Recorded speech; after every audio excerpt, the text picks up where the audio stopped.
司令员听旨，受阅部队准备完毕，请检阅。阅兵总指挥张德兰。开始。是。司令员同志，我军受阅部队已经准备完毕，请您检阅。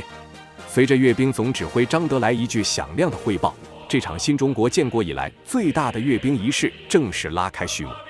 从1978年开始，我国的发展重心便转移到经济上面来。新中国迫切地需要稳定的环境、和平发展。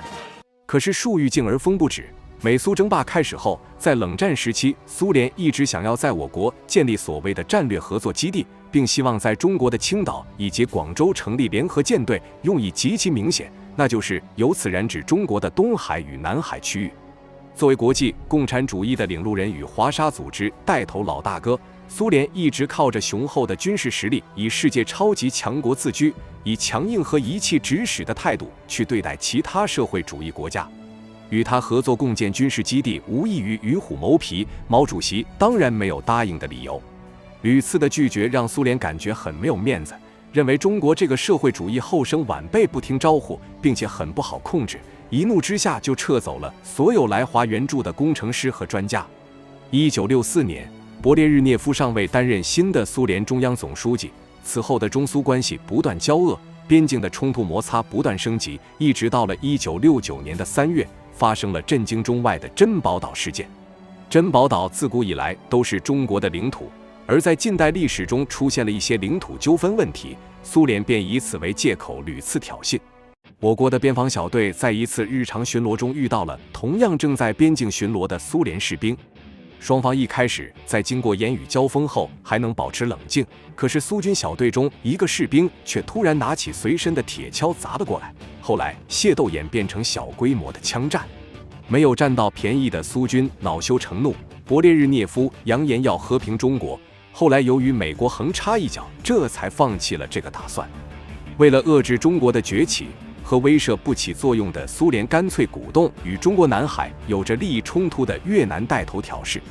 此时的越南在中国的援助下刚刚完成统一，可是继任的领导人李隼根本就不像前任领导人胡志明那样走坚持与中为善的政策。在苏联对其进行了所谓的军事援助后，越南当局一度膨胀地认为自己是世界第3大军事强国，完全不将其他邻国放在眼中。在这场自卫反击战中，杨得志和许世友将军分别担任东西两线的总指挥，仅历时20来天，不仅将入侵的越军全歼，还一度直逼越南首都河内城下。等到中央一纸调令撤军后，这场战争才算结束。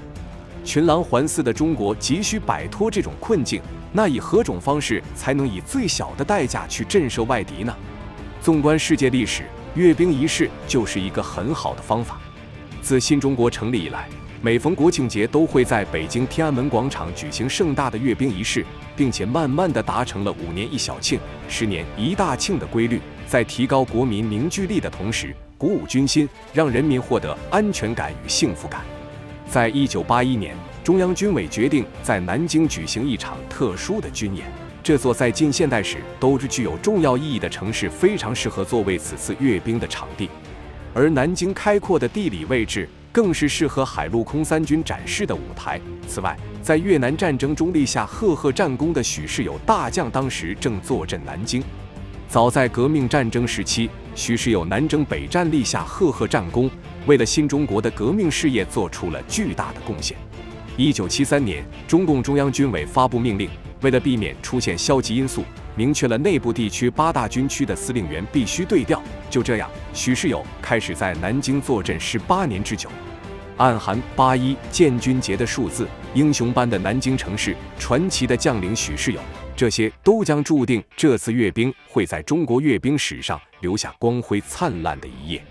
为了增强民众的认同感与参与感，这场阅兵仪式决定对普通民众开放，也就是所有的百姓都可以前来观看。消息一出，全城轰动。1981年8月1日，南京紫荆花盛开得无比绚烂。这一天也是人民解放军建军的54周年。近万名的陆海空3军战士将在鼓楼广场前开展一场盛大的阅兵仪式，大街上早已围满了前来观看的市民，一时间人头攒动，好不热闹。他们都在焦急等待着，想要一睹人民解放军的风采。中共中央政治局委员许世友与南京军区司令员聂凤智、政委杜平等一众江苏省党政军界领导人物全部到场。聂凤智做完简短开场发言后，便坐上了检阅车。这时，阅兵总指挥张德来前来，用响亮的声音大声汇报：司令员听旨，受阅部队准备完毕，请检阅。阅兵总指挥张德来。开始。是。司令员同志，我军受阅部队已经准备完毕，请您检阅。聂凤智点头，检阅开始。一时间，雄壮威严的军乐声响彻了整个广场。检阅车辆缓缓在受阅方阵前驶过，每到一处方阵前，聂凤智都会举手敬礼，并说道：“同志们好，同志们辛苦了。”而战士们则会回礼并回答：“首长好，为人民服务。”声音嘹亮，动作整齐划一。在对全场54个方阵一一问候之后，聂凤智回到了广场前的观礼台上。紧接着就是受阅方阵需要经过广场了。首先走过来的是由陆海空三军战士中选出的护旗手，中间战士手举81军旗，这面军旗凝聚着我军战无不胜的信念与力量，同时也是记载着我军革命征途的象征。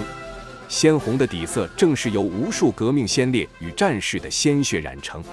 紧跟在护旗手后面的是南京陆军学校的士官，他们都是从部队中挑选出来的优秀战士，回到学校进行深造，或是高考中录取的有志投身到军旅生涯的优秀学子。胸怀远大理想的他们已经立志为新中国的国防事业做出自己的贡献。下面登场的南京军区女兵部队，毛主席曾有诗赞道：“中华儿女多奇志，不爱红装爱武装。”整齐的步伐，响亮的口号，这些巾帼女兵在气势上丝毫不落任何人一头，所以他们的出场立即就得到了许多人的热烈掌声。少先队员们手中的鲜花也在为他们而挥动。与天空一般广阔蔚蓝的便是海洋，代表南京军区海战区的方阵以那一抹独特的亮色向大家走了过来。他们中有的人参与过南海导弹发射实验，而有的则参与过西沙保卫战。这些战士如同海上翱翔的雄鹰，迎风展浪，守卫着祖国海洋大江。紧跟在海军方阵后面的就是我们的蓝天卫士了，头上蓝色的头盔象征着那一望无际的蓝天。如有敌人敢从空中来犯，这支云中利箭必会出鞘，将来犯之敌斩落天际。每一个方阵震天的脚步经过，都会得到围观群众发自内心的赞扬与热烈的掌声，心中的自豪、热爱、感激与欣喜之情都在这一刻爆发了出来。此次阅兵除了有女兵首次参与外，还着重展现了反坦克武器装备。在那个陆战之王横行无忌的年代，特别是为了应付北方那个庞然大物军事威胁的年代，展示出打击对方引以为傲的武器是有效震慑敌人的手段。毕竟二战中无敌的钢铁洪流给了世人心中难以磨灭的印象。英雄的人民解放军成立了54年，这次的金陵点兵告诉我们，那些为国家独立和解放牺牲的士兵，将如同这次军演一样被世人所永远牢记。金陵的阅兵仪式引起了全世界的瞩目，在那个国际局势动荡不安的年代，他们都在纷纷观望着新中国的军事实力到了何种程度。金陵的这次大点兵正好给了他们这次机会，也让世界各国开始对中国的国防实力重新进行了评估。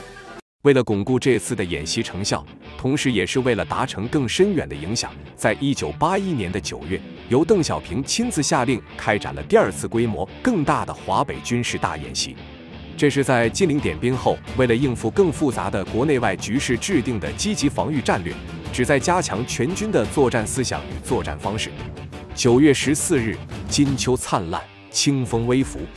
一望无际的华北平原上，一场规模宏大的军演即将拉开帷幕，这必将成为苏联81军演后又一次世界的瞩目焦点。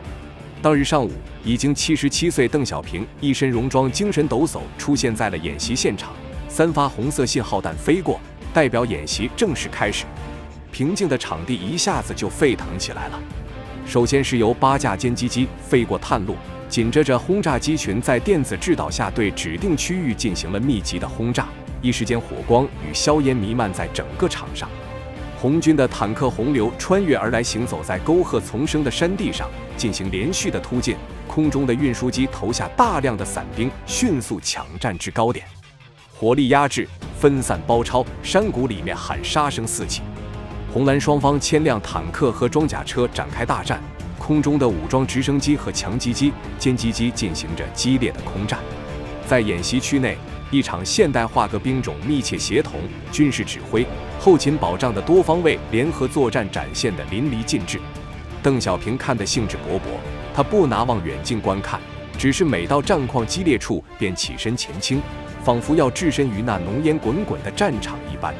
这次演习一共有11万人参战，动用坦克和装甲车1300余辆，各种飞机200多架，各类火炮1500门。演习一共持续了5天，这当中体现了我军现代化、正规化的卓越成果，也体现了我军的军队素质与实战水平，对于积极防御外敌、打败入侵者将起着决定性的作用。演习过后，再一次进行了盛大的阅兵，各种新式武器一一亮相，令世界诸国刮目相看。尊严只在剑锋之上，真理只在射程之内。无论何时的，都要铭记落后就要挨打的道理，时刻提高警惕，保卫这无数革命先烈牺牲生命才换来的宝贵今天。